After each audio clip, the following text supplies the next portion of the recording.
and you must have some.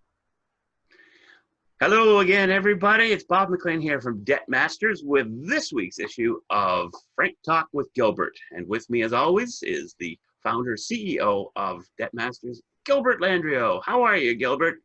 Hey, Bob, I'm doing very well. Happy to be here. Good. Me too. Me too. And we've got an interesting one here. We're getting a little bit more detailed than what we were looking at before.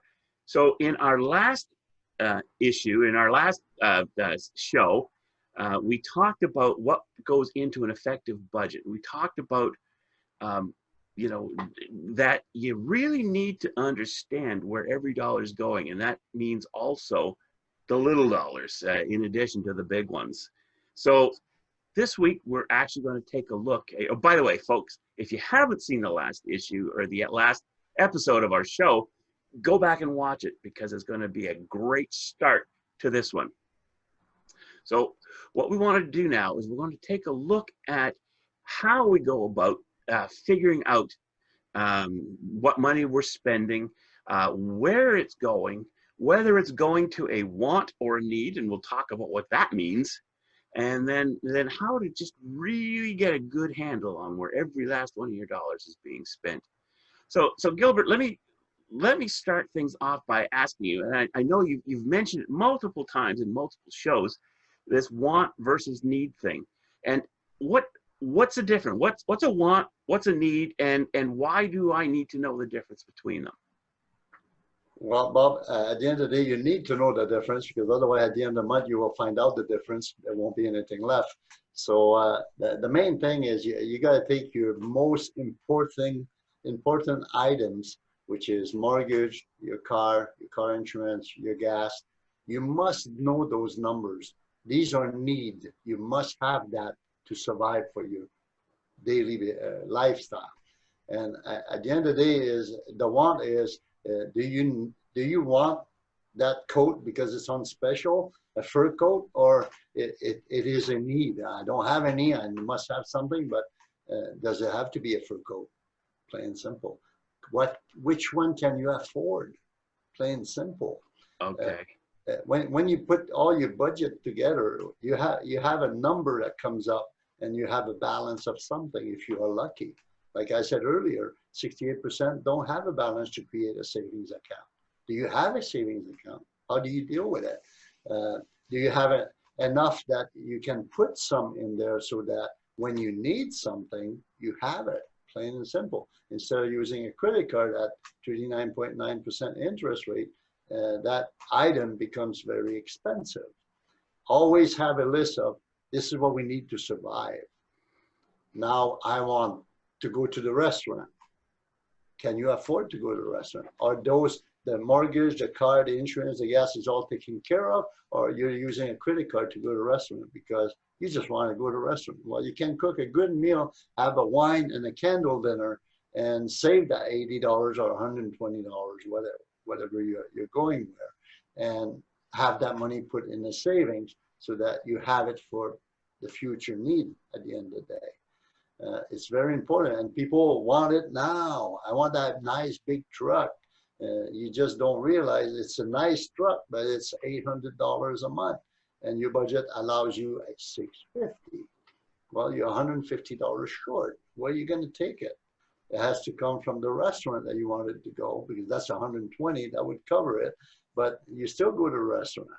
So yeah, okay. At the end of the day, your budget becomes very slim. I call it paper thin.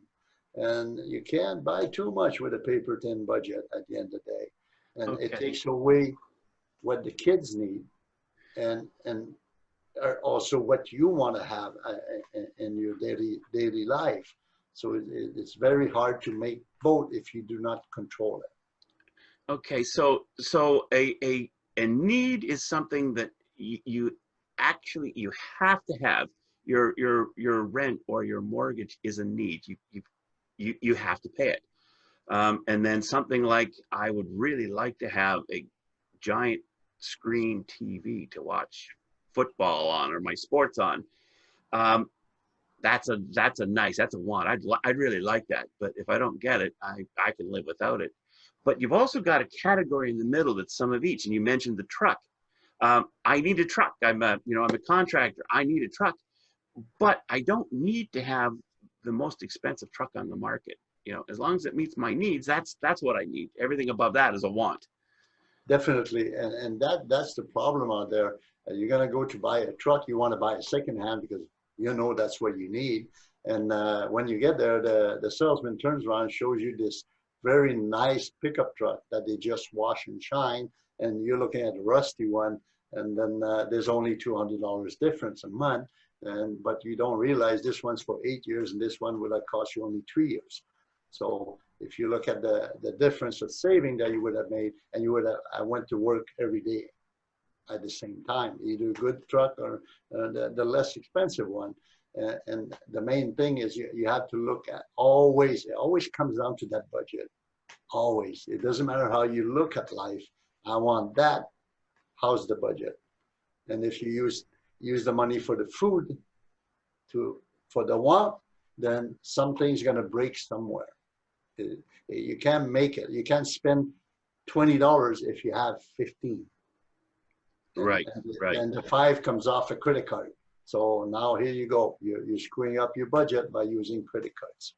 So, okay. So now I was actually just about to ask a question about credit cards, and that is that, okay, so hopefully people are watching this video and some of the other shows, the Frank Talk shows, and saying, I need a budget. I need to figure out a budget. And they're starting from where they're at. So whatever debts they've got, all of that kind of stuff already exists.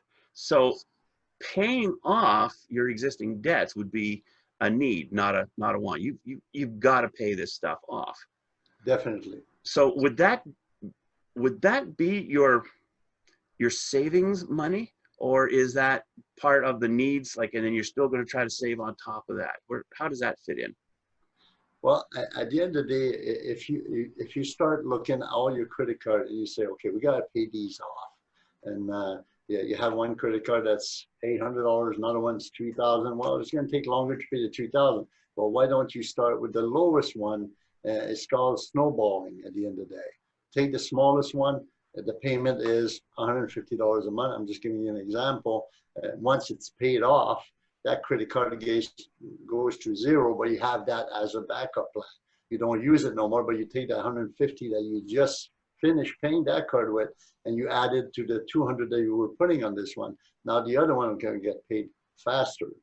The interest that you save is what goes in your savings, because you save a lot of money at the end of the day. Oh. Whoa, did you hear that? Pay off your debts early and save money at the same time. Did he really say that? Yes, he did. Want to find out more? Click on the button below and watch part 2. We'll see you there.